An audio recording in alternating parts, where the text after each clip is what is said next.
तो दोस्तों आज के इस वीडियो में मैं बात करने वाला हूँ कि कॉलम का पोजीशन और बीम का पोजीशन कैसे डिसाइड करते हैं कोई भी बिल्डिंग में, कोई भी आर्किटेक्चरल ड्राइंग में या कोई भी बंगले के प्लान। मैंने यहाँ पर फॉर एग्जांपल के लिए एक 4 बीएचके बंगलों का प्लान ले लिया। आर्किटेक्चरल ड्राइंग है ये।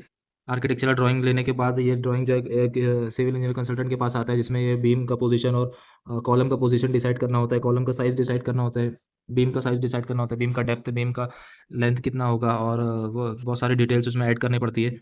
तो एक 4 बीएचके का एक एग्जांपल के लिए एक ड्राइंग डिटेल से पढ़ेंगे तो इसका जो साइज़ है यहाँ पर 45 फीट है यहाँ पर, और ये 50 फीट का ये फर्स्ट फ्लोर का प्लान है, जिसमें यहाँ पर बेडरूम है, यहाँ पर एक बेडरूम है, यहाँ पर किचन है, यहाँ पर एक हॉल एरिया है, यहाँ पर भी एक एक्स्ट्रा हॉल एरिया है, यहाँ पे टॉयलेट है, ये टॉयलेट है, ये टॉयलेट है, ये एक बेडरूम है, एक बेडरूम है, टोटल 4 बेडरूम। कॉलम के पोजीशन को कैसे डिसाइड किया जाता है, कॉलम का ओरिएंटेशन कैसे डिसाइड किया जाता है एज पर आईएस कोड, और हमारा जनरल कोड जो है, जनरल क्राइटेरिया जो है सभी साइट पर जो फॉलो होता है वो क्या कहता है। तो सबसे पहले कॉलम के पोजीशन को डिसाइड करने के लिए सबसे पहले कॉलम के कॉर्नर्स को पोजीशन कॉलम करते हैं।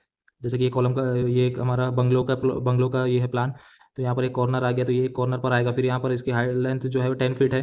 तो 10 फीट है तो हमको यहाँ पर एक कॉर्नर पे देना पड़ेगा कॉलम का पोजीशन यहाँ पर। और इसका जो पोजीशन होगा ये हम डिसाइड कर सकते हैं, हमको ऐसे वर्टिकल में देना है या हॉरिजॉन्टल पोजीशन में दे रहा है। ये इसका ओरिएंटेशन होगा, कॉलम के ओरिएंटेशन को कैसे डिसाइड करते हैं तो हम यहाँ पर हॉरिजॉन्टल या तो वर्टिकल दोनों पोजीशन में दे सकते हैं, क्योंकि यहाँ पर हमारा वॉल यहाँ पर भी जा रहा है और यहाँ पर भी जा रहा है। तो कॉलम के साथ साथ वॉल के फेस में भी आ जाएगा, बट यहाँ पर हम हॉरिजॉन्टल पोजीशन में नहीं दे सकते, क्योंकि यहाँ पर हमारा वॉल का विड्थ जो है वो बहुत ही 100 mm विड्थ है या 125 mm का वॉल का विड्थ दिख रहा है। तो यहाँ पर हमारा कॉलम का साइज़ नहीं बैठेगा, यहाँ पर ऑफसेट आ जाएगा। अगर हम हॉरिजॉन्टल कॉलम देंगे यहाँ पर तो इसका ऑफसेट आ जाएगा। तो इसके लिए यहाँ पर हम कॉलम जो है वो वर्टिकल पोजीशन में यहाँ पर रखना पड़ेगा। फिर उसके बाद नेक्स्ट कॉलम हम दे सकते हैं, या ये यहाँ पर देंगे तो बहुत ही क्लोज हो जाएगा कॉलम। हमको इकोनॉमिकल भी देखना है कि कॉलम और बीम का डिज़ाइन ऐसे करें कि जो इकोनॉमिकल भी रहे, बहुत ज़्यादा एक्सपेंसिव ना हो जाए। तो सेकंड थर्ड कॉलम हम यहाँ पर प्लेस कर देंगे वर्टिकल पोजीशन में। यहाँ पर भी हॉरिजॉन्टल नहीं दे सकते, क्योंकि यहाँ पर कॉलम में ऑफसेट आ जाएगा वॉल, और कॉलम का साइज़ मैच नहीं होगा तो उसमें या तो या हॉल साइड में ऑफसेट आ जाएगा या तो बेडरूम साइड में ऑफसेट आ जाएगा। तो इस चीज़ को ध्यान में रखते हुए यहाँ पर वर्टिकल पोजीशन में यहाँ पर भी एक कॉलम को दे देंगे। टोटल 3 कॉलम हो गया, एक ये कॉर्नर पर, फिर ये 1 2 ये 3, फिर एक जो है वो यहाँ पर एंड ये कॉर्नर पे दे सकते हैं लास्ट में। यहाँ पर एक कॉलम प्रोवाइड कर देंगे। ये हमारा बालकनी एरिया, यहाँ पर एक कॉलम दे देंगे। तो टोटल 4 कॉलम है, 45 फीट का है। अगर 10-10 फीट के डिस्टेंस पर भी एक एक कॉलम को प्लेस करेंगे तो हमारा जो स्ट्रक्चर है वो सेफ भी रहेगा और इकोनॉमिकल भी रहेगा। तो ये तो हो गया ये एक एंड। अभी यहाँ पर देखेंगे तो यहाँ पर स्टेयरकेस का क्राइटेरिया है कि स्टेयरकेस के चारों कॉर्नर्स में कॉलम होने चाहिए। जैसे कि यहाँ पर हो गया, यहाँ पर एक कॉलम देना पड़ेगा। फिर उसके बाद ये कॉर्नर हो गया, यहाँ पर एक कॉलम देना पड़ेगा। फिर उसके बाद नीचे के कॉर्नर पर एक कॉलम देना पड़ेगा। ये 3 हो गया, ये एक 4 हो गया। तो स्टेयरकेस के चारों कॉर्नर्स पे एक कॉलम होना चाहिए। हो गया स्टेयरकेस के कॉर्नर्स के कॉलम, 4 कॉर्नर वो कंपलसरी हमको देना है। फिर उसके बाद अगर यहाँ पर देखेंगे तो ये कॉलम से ये कॉलम का डिस्टेंस जो है ये 15 फीट 6 इंच का डिस्टेंस है, जो कि बहुत ज़्यादा हो जा रहा है। तो उसके लिए हमको बीच में भी एक कॉलम प्रोवाइड करना पड़ेगा। तो यहाँ पर ये बालकनी की वॉल दिख रही है, तो यहाँ पर हम कॉलम ले सकते हैं जो कि वॉल के फेस में हॉरिजॉन्टल पोजीशन में रहेगा, वर्टिकल पोजीशन में नहीं ले सकते, वरना जो है ऑफसेट आ जाएगा। तो ओरिएंटेशन कॉलम का बहुत इंपॉर्टेंट है कोई भी आर्किटेक्चर ड्राइंग में, वरना जो है रूम का स्पेस जो है वो पूरा प्रॉपर यूज़ में नहीं आएगा। तो ये यहाँ पर एक कॉलम ले ले, सेम अपोजिट साइड में भी लेंगे। यहाँ पर भी डिस्टेंस जो है वो सेम ही है, 15 फीट 6 इंच, जो कि बहुत ज़्यादा है कॉलम का डिस्टेंस, एक कॉलम से दूसरे कॉलम तक का डिस्टेंस। तो यहाँ पर भी एक बालकनी के डोर के बाजू में यहाँ पर एक कॉलम ले लेंगे। इसका साइजेस जो है वो हम बाद में डिसाइड करेंगे, पहले कॉलम का पोजीशन डिसाइड कर लेंगे। फिर यहाँ पर बिल्डिंग का कॉर्नर जो आ रहा है, यहाँ पर तो कॉर्नर हो गया था, अब यहाँ का कॉर्नर डिसाइड करेंगे। तो सेम ही बिल्डिंग है, तो यहाँ पर भी वर्टिकल पोजीशन में एक कॉलम, फिर जैसे यहाँ पर लिया था सेम उसके सामने एक कॉलम, 2 कॉलम हो गया।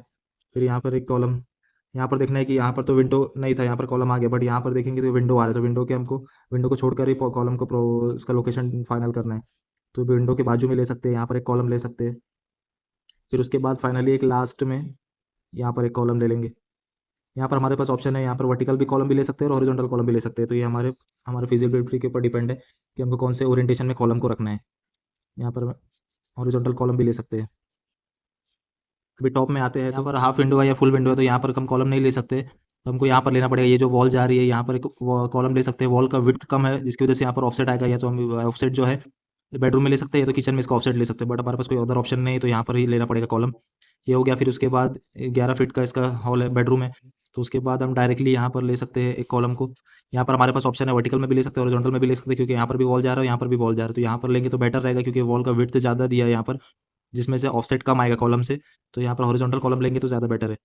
ये एक पोजीशन हो गया। फिर यहाँ पर एक लास्ट कॉलम लेंगे। इस कॉर्नर पर भी हमारे पास दोनों ऑप्शन है, वर्टिकल में भी ले सकते हैं, हॉरिजॉन्टल में भी ले सकते हैं, बट हॉरिजॉन्टल में लेंगे तो हमारे पास बेनिफिट रहेगा कि कॉलम में ऑफसेट नहीं आएगा। कॉलम अगर हम वर्टिकल लेंगे तो यहाँ पर कॉलम में या तो इधर ऑफसेट आएगा या तो यहाँ पर ऑफसेट आ जाएगा, और हॉरिजॉन्टल पोजीशन में लेंगे तो कॉलम का विड्थ और वॉल का विड्थ एक ही रहेगा, तो वो मैच हो जाएगा, जिससे हमको फिनिश होने के बाद पता नहीं चलेगा कि यहाँ पर कॉलम है। तो ये तो हो गया सब एक्सटर्नल के कॉर्नर्स। अभी इंटरनल कॉर्नर की बात करूँ तो इंटरनल कॉर्नर में हम ले सकते हैं, यहाँ पर एक स्ट्रेट वॉल जा रही है जिसका मेजरमेंट अगर देखेंगे बेडरूम का तो 11 फीट ऐसे में है और वर्टिकल में 10 फीट 9 इंच का मेजरमेंट है। तो यहाँ पर एक कॉलम ले सकते हैं हम सेंटर में जो कि 10 फीट पर आएगा। फिर उसके बाद ये एंड पर ले सकते हैं जिसका भी मेजरमेंट 12 फीट है। तो यहाँ पर भी एक कॉलम का लोकेशन फाइनल कर सकते हैं वर्टिकल में, बट हॉरिजॉन्टल नहीं ले सकते क्योंकि यहाँ पर कोई वॉल नहीं है तो ऑफसेट आएगा। यहाँ पर भी कोई हॉरिजॉन्टल वॉल नहीं है तो हम यहाँ पर भी हॉरिजॉन्टल कॉलम नहीं ले सकते। फिर उसके बाद यहाँ पर देखेंगे इंटरनल कॉलम ये फ्लैट में, तो यहाँ पर एक कॉलम का लोकेशन है। फिर उसके बाद हम कॉलम यहाँ पर प्लेस कर सकते हैं, हॉरिजॉन्टल पोजीशन में ही करना पड़ेगा, यहाँ पर कोई वर्टिकल का ऑप्शन नहीं है। इसका मेजरमेंट देखिए 9 फीट बाय 13 फीट का डिस्टेंस है, ये कॉलम तो उतना एक्सेप्टेबल है, यहाँ पर हो गया। फिर उसके बाद एक कॉलम यहाँ पर ले सकते हैं वर्टिकल पोजीशन में, और कॉलम का लोकेशन डिसाइड करते टाइम हमको एक चीज़ का एक और ध्यान रखना है कि कॉलम जो है वो एक ही लाइन में आएगा तो बेस्ट है, क्योंकि बाद में रेनफोर्समेंट के लिए स्टील जब हम प्लेस करते हैं तो एक ही लाइन में अगर कॉलम रहेगा तो वो अच्छा रहेगा, साइड पर एग्जीक्यूशन में भी ईजी होएगा। तो एक इधर हो गया, एक यहाँ पर हो गया, ये तो हो गया इंटरनल कॉर्नर्स। अब यहाँ पर देखेंगे तो यहाँ पर भी यहाँ पर वर्टिकल कॉलम प्रोवाइड कर सकते हैं यहाँ पर। फिर उसके बाद एक कॉलम यहाँ पर दे देंगे। तो अगर देखेंगे तो ये तीनों कॉलम जो है वो एक ही लाइन में आ रहा है, और यहाँ का कॉलम और यहाँ का कॉलम जो है वो एक लाइन में आ रहा है।